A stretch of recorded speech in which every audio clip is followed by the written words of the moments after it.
Semillas al viento. Los inmigrantes. Sueños sin fronteras.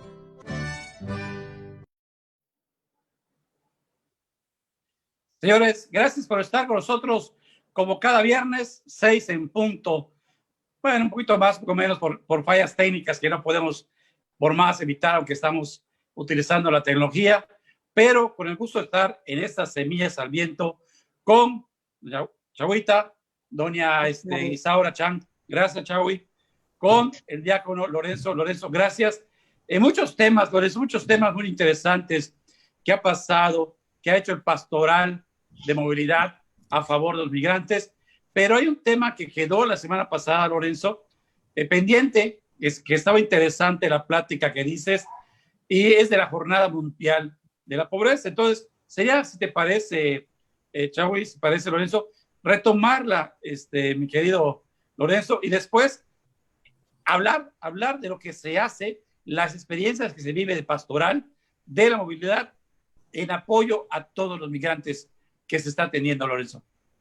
Claro que sí, pues muy buenas tardes, gracias por brindar su tiempo para estar con nosotros, para escucharnos.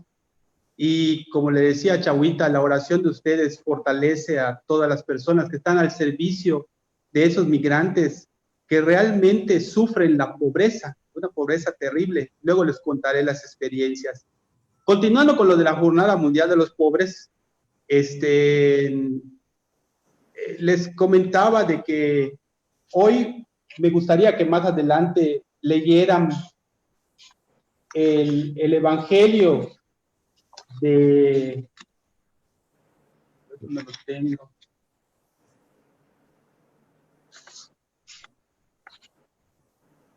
El Evangelio donde habla de las bienaventuranzas, porque de repente podemos confundir qué son las bienaventuranzas. Ya ven que lo de las bienaventuranzas dice, bienaventurados los pobres de espíritu, bienaventurados los que tienen hambre y sed de justicia, bienaventurados. Entonces, como que se puede malinterpretar. Dice, en efecto, la pobreza en sí misma no es una virtud. Descubrir dentro de nosotros, recibir lo que Dios generalmente nos conceda, que es el reino de los cielos, pero la pobreza no es una virtud. Se los voy a explicar un poquito. ¿Creen ustedes de que Dios Padre, que su esencia es amor, se puede sentir feliz de que sus hijos no tengan que comer, que sus hijos no tengan dónde dormir, que sus hijos tengan una enfermedad incurable, que sus hijos estén pasando por situaciones difíciles? Desde luego que no. Si nosotros como seres humanos nos conmovemos y nos duele ver a la gente sufrir, imagínense a Dios Padre. Entonces, la pobreza no es una virtud. ¿En qué consiste cuando dice bienaventurados? La bienaventuranza viene en el cual la persona que está pasando por esos momentos difíciles agradece a Dios por lo que tiene. Porque uno puede ser pobre, pero pues ese día alguien se acercó y te dio de comer. Le das gracias a Dios por eso. Alguien vino y te dijo, ¿sabes qué? Estás enfermo, te llevo con el doctor. Le das gracias a Dios. Y cuando nosotros aceptamos y le damos gracias a Dios por lo que Él nos regala, allí es donde está la bienaventuranza, porque eso es lo que te genera una paz y es lo que te da fortaleza para poder salir adelante. Entonces la bienaventuranza viene de la aceptación de lo que Dios nos da y que el cual nos llena. Mostrar el reino de Dios, compasión, la paz y la justicia. Todas las personas, de alguna manera, tenemos que hacer ver el reino de Dios. Tanto los pobres, porque los pobres, ¿qué es lo que va a suceder? De que los pobres van a ver el rostro de Cristo en las personas que lo ayudan. Y las personas que se donan, ven el rostro de Cristo en el pobre. Pero también puede haber una pobreza espiritual, que eso lo vamos a ver más adelante. Hay que abrir los ojos, dice. ¿Cómo se vive la pobreza evangélica en algunos ambientes? Hablemos de los misioneros, sobre todo los franciscanos. Los franciscanos tienen voto de pobreza. Y es verdad que a veces en su voto de pobreza les es difícil ayudar porque no tienen a veces los ingresos para ayudar. Y de repente hay personas que dicen, yo quisiera ayudar, pero ¿cómo si no tengo dinero para ayudar? Bueno, pues los misioneros nos dan un ejemplo impresionante de que sí se puede. La Madre Teresa de Calcuta nos da un ejemplo impresionante de que sí se puede. Y es que lo sustituyen por medio de la donación personal. No puedo aportar, pero sí puedo visitar, sí puedo acompañar, sí puedo estar a su lado, sí puedo escuchar, sí puedo ser empático. Que eso les puedo asegurar que a veces las personas pobres lo necesitan más. El ser escuchados, el sentirse amados, el sentir que no están solos, el sentir que son vistos. Y es que de repente, ¿qué es lo que sucede cuando no abrimos los ojos? De repente empezamos a acumular bienes. Visitar a los pobres, a los enfermos, a los adultos mayores, es un servicio que debemos de prestar todos los que somos bautizados y que por tanto somos hijos de Dios. El apego a los bienes nos daña mucho, nos lastima, nos vuelve egoístas. Y cuando de repente empezamos a tener ese apego a las cosas materiales, ¿saben qué es lo que sucede? Nos volvemos ricos ante los ojos del mundo, pero pobres ante la mirada de Dios. Y eso realmente es triste. Mirar como Jesús mira. Cristo vivió entre nosotros, pero además Cristo debe vivir en nosotros y nosotros debemos de vivir como Cristo. Para que podamos vivir como Cristo, Cristo tiene que, para empezar, que vivir con nosotros. Pero ¿cómo podemos hacer de que Cristo viva con nosotros? Tenemos que ser una vocación, tenemos que hacer una vocación de ser una iglesia pobre para estar con los pobres. Quien está en condiciones de comprender verdaderamente a los pobres, comprometiéndose con su causa, aquellos que abrazan voluntariamente la pobreza. Los misioneros abrazan voluntariamente la pobreza. Y hay mucha gente que deja a veces situaciones o no acepta trabajos mejores pagados o de repente por ir a misionar, por estar con los pobres. Eso es lo que realmente vale a los ojos de Dios. Y a eso estamos llamados todos los católicos cristianos. Todos los bautizados estamos llamados a vivir esa pobreza y a estar con los pobres. Ahora voy a hablar de dos tipos de pobreza. Primero vamos a hablar de la pobreza material negativa que se deshumaniza. Más bien, la pobreza material negativa va a deshumanizar al hombre. ¿Cuál creen que sea el pecado más grande contra un pobre? Pueden participar. ¿Cuál creen que sea el pecado más grande contra los pobres? La ignorancia. Efectivamente, el ignorarlos, el no verlos. Y Cristo no le va a reprochar a un pobre, a un rico, por ser rico, por tener mucho, por haber obtenido muchas cosas materiales, porque al final de cuentas es un regalo que Dios les da.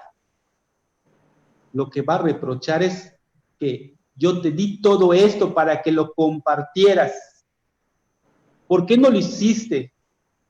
¿Por qué cuando pasabas, en lugar de acercarte a la persona, te diste la vuelta?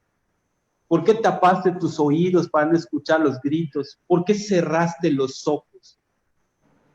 Dios no se molesta porque sea uno rico, porque tenga bienes.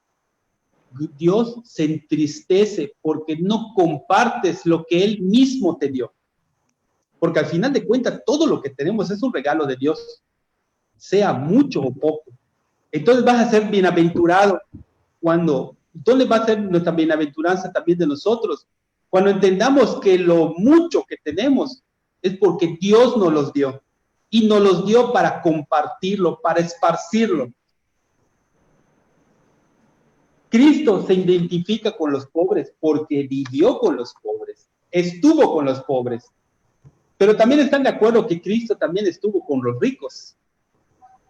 Dice, la ley interior que es el mismo espíritu. Allá viene la pobreza material positiva. Cuando dejamos que el espíritu trabaje, cuando realmente decimos, necesito de Dios. Sin Dios no puedo ser feliz. Entonces ahí es donde está esa pobreza espiritual por la necesidad de estar con Dios, de escuchar su palabra, de estar en oración frecuente, visitarlo por medio del Santísimo y sobre todo visitando a los pobres. Eso va a hacer que cambie nuestro corazón. Dios actúa no porque uno actúa no porque lo manda Dios, sino porque ama a Dios. Todo lo que nosotros de repente hacemos en la pastoral o todos los grupos de pastoral social, en especial los migrantes, no lo debemos de hacer porque es un mandato de Dios. Lo debemos de hacer porque amamos a Dios y porque vemos a Dios y a Cristo en los migrantes, en las personas que están sufriendo, vemos el rostro de Cristo y por eso es que lo hacemos. Bueno, así debería de ser. Ahora les hago una pregunta. ¿Ustedes creen que Jesús era pobre? Yo creo que no. No. ¿No? Obviamente espiritualmente no. Ahora, económicamente, ¿ustedes creen que Cristo era pobre? Bueno, sí, por la naturaleza de la familia que tenía. ¿Cagüita? Pues sí. No. Pobre ¿Por qué? ¿No? No, No era pobre. no era pobre. Ahí Era se los voy a rico. explicar.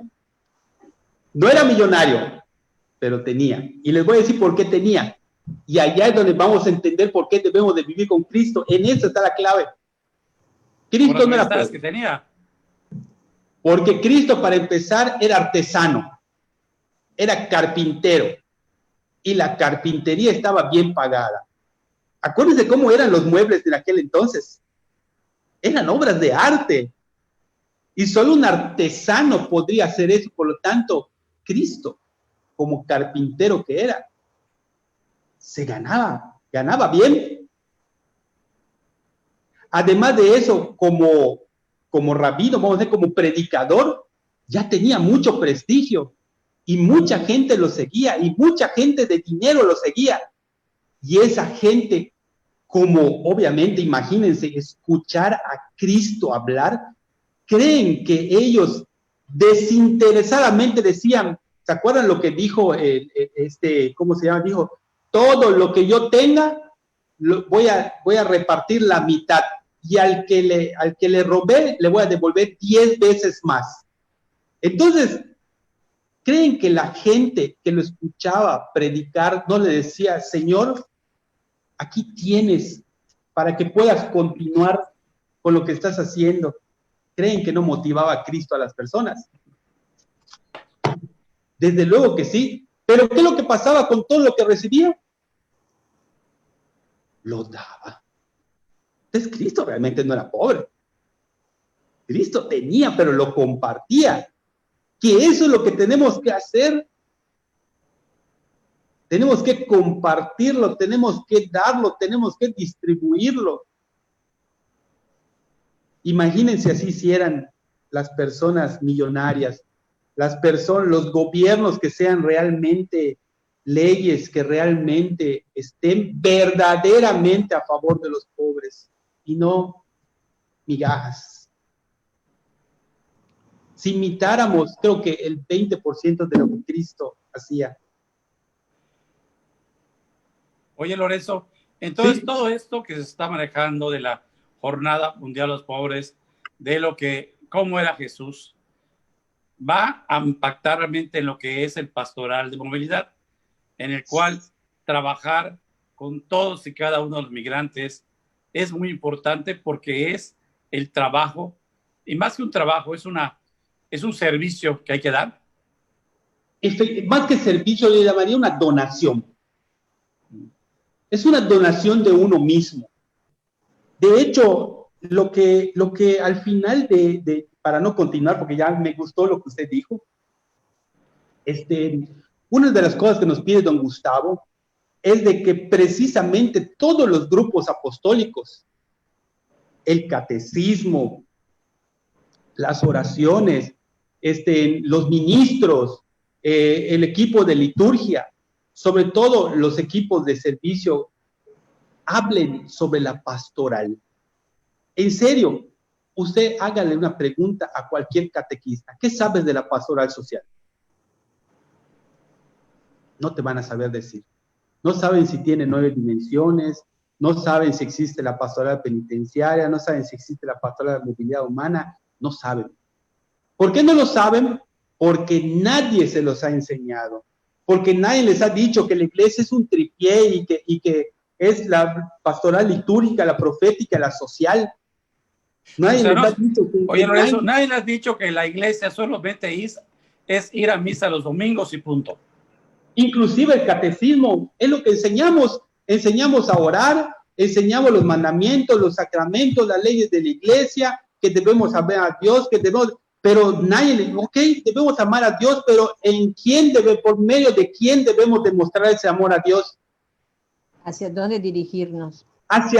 Cómo hacer vida lo que están aprendiendo en el catecismo. Es malo, desde luego que no es malo, es muy bueno, pero no está finalizado. Entonces don Gustavo es lo que pide. Don Gustavo pide de que precisamente ya se tiene que empezar a incorporar la doctrina social de la iglesia como eje transversal a todos los grupos de servicio. Con eso iba yo a terminar, pero qué bueno que usted hizo la pregunta. Sí, pues realmente, ¿hacia dónde, no? Como decíamos, ya tenemos realmente a los que somos católicos, y fuimos a la doctrina, nada más eso, ¿no? Y lo importante era nada más ir a misa los domingos y listo. Pero nunca nadie, un católico, en la doctrina se dirigió a cuáles son los diferentes servicios que da la iglesia y la importancia de cada uno de ellos. Inclusive a veces somos criticados, decimos que solo acumulamos. Y no es cierto, no tienen ni idea de cuánto la iglesia hace por los pobres. Lo que pasa es que no somos políticos, no andamos diciendo, hey, mira, ahí voy a dar esto, lo voy a subir a Facebook. No, porque no es lo que quiere Cristo. ¿Cómo dice Cristo? Haz oración y no salgas luego con tu cara así de que, ay, ¿por qué estás así? Porque hizo oración 10 horas. No. Pero por eso es importante lo que tú decías, Lorenzo, Chaui, de la labor que se tiene el pastoral de movilidad, el trabajo importante que es con los migrantes, ver día con día cómo la gente del pastoral de movilidad está atendiendo a los migrantes que están llegando en Yucatán. Y eso es muy importante porque nadie les va a dar atención. Y qué bueno que por parte de la iglesia se está abriendo más, Lorenzo. Así es. Bueno, efectivamente, de hecho, ahorita creo que hay 5 o 6 familias, están llamando a misa, hay como 5 o 6 familias que, la cual ahorita la pastoral de movilidad humana está atendiendo. Yo quisiera más hablar sobre uno en especial, sobre la familia de César, que ya podemos entrar a esa parte. Adelante. Sí, me gustaría hablar sobre la familia de César. César, yo cuando lo conocí, pues lo que yo supe de que César, pues que su esposa, pues que lo había dejado ya con sus hijos, tiene 3 hijos, dos niñas y un varoncito. Creo que la mayor tendrá como 7 años, si acaso. 5. 5. 5 años tiene la grande. La grande, ahí está, imagínate cómo está altita la niña. Sí, pero esta chica, 5 5 años. 5, creo que el niño tendrá 4 y la más 4. chica tendrá 3. Sí, 4 el niño y la niña va a cumplir 3 años. Va a cumplir 3. Entonces, imagínense, o sea, el señor, ese César, no puede salir a trabajar, porque ¿dónde deja a sus hijos? ¿Con quién los deja? Sí. Entonces, él es como que esté atado de manos, aunque quiera hacer algo, ¿no? Entonces le hemos dado de repente ideas, por eso es que queremos conseguir una estufa, un comal, gas, manguera, o sea, todos los implementos para que él, porque él en la casa donde actualmente está, bendito Dios, que ya tiene luz, ya tiene agua, ya tiene un refrigerador, ya me entendieron, ya tiene al menos los servicios para vivir dignamente, porque en la casa anterior donde yo lo conocí no tenía ni luz ni agua, y prácticamente era una casa con ventanas sin cristales. Los comieron los moscos les dio, ahora sí que engordaron los moscos de allá. Entonces ahorita que tiene, entonces lo que necesitamos es que de alguna manera César pueda dependerse, valerse por sí mismo. Entonces lo que quisiéramos pedir la ayuda de la gente que nos ve, de que si nos pudieran donar una estufa, una cacerola, como para que él pueda vender panuchitos, salbutitos y todo, porque él trabajaba en una cocina, sabe cocinar. Entonces eso lo podría hacer desde la puerta de su casa, porque donde vive actualmente, la casa que le tiene asignado el padre Lorenzo, es un lugar muy concurrido y hay bastantes talleres y negocios alrededor. Entonces, si él cocina bien, le va a ir bien, pero hay que tenderle la primera parte, porque obviamente él no tiene para la materia prima, ni tiene el instrumental para poderse valer por sí mismo. Como les explicaba al principio, parte de la pastoral no es darles de comer, subsidiarlos de por vida, porque eso cansa, eso denigra a veces a la persona. En cambio, cuando una persona se siente ayudado y le da las herramientas, y cuando él se empieza a valer por sí mismo, su dignidad como persona se acrecenta, se va a sentir más amado por Dios, porque va a decir, ahora sí puedo hacer lo que sé hacer, me puedo valer por mí mismo. Bueno, pues parte de eso, ¿qué es lo que sucedió con César? De que ahorita César está en una depresión muy fuerte. El jueves lo tuvimos que llevar con un psicólogo, estuvimos 20 minutos tratando de convencerlo porque ya no quería ir. Él se la pasa agarrando una botella con agua, le tiene puesto cinta a un crucifijo sujetando la botella y se la pasa, no sé si lamiendo la botella o solo la pega a su boca, pero tiene un vaso vacío y en ese vaso escupe, lo asienta y vuelve a abrazar. Y así está, no habla, lleva a sus hijos a comer, sí lo lleva a comer con las hermanas, pero dicen las hermanas que a veces él no come. Ayer se le llevó un pan de pomuch y no lo comió, que porque no tiene hambre. Entonces está pasando por una situación de depresión muy fuerte. El psicólogo dijo que él realmente pues no veía que tuviera tendencias suicidas, pero que sí estaba preocupado, que necesitaba la ayuda inmediata de un psiquiatra, y por eso es que él emite una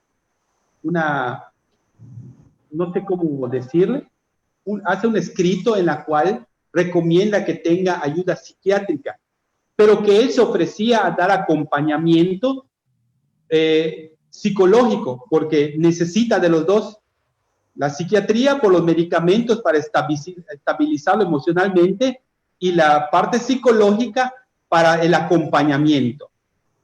Y nos pidió de que nosotros como grupo de pastoral que nos recomendaba de que en la medida de nuestras posibilidades estuviéramos más tiempo con él, porque lo que necesita es estar acompañado, porque honestamente él está, actualmente yo lo vi imposibilitado para ver por sus hijos.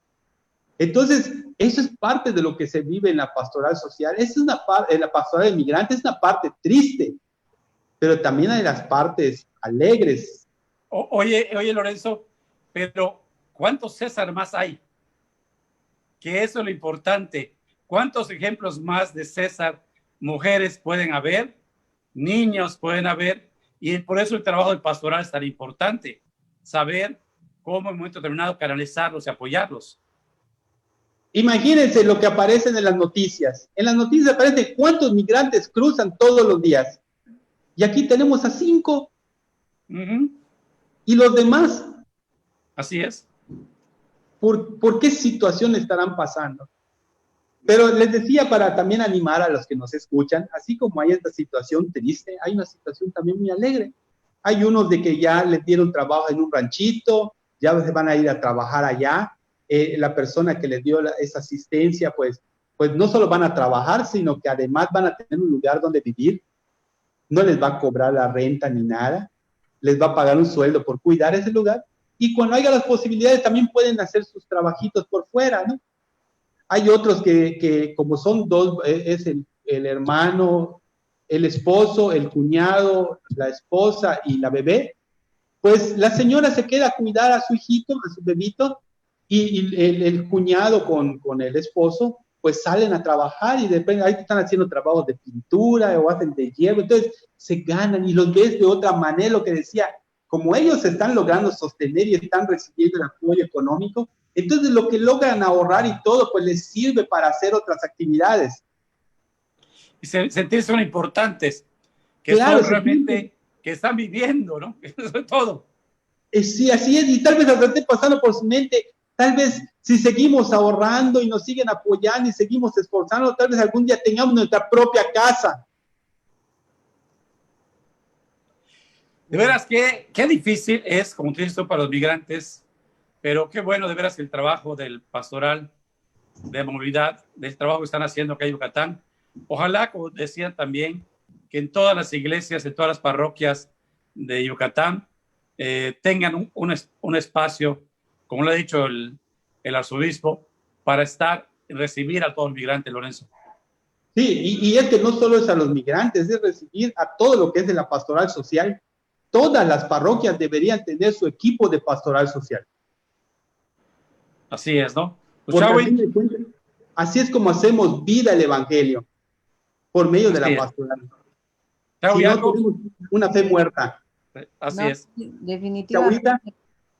Pues definitivamente es eso. Ese es el apoyar al pobre, es ver a Cristo en ellos, ¿no? Y hay que seguir luchando. Desgraciadamente, no todos pensamos así, ¿verdad? Nos vale a veces ver a una persona pobre, humilde, apoyar a esos migrantes, a veces hasta miedo nos da.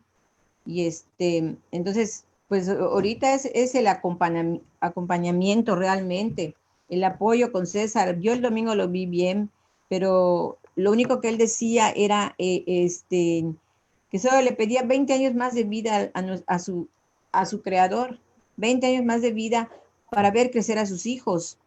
Por eso me extrañó ayer cuando me platicó Quique, ¿no?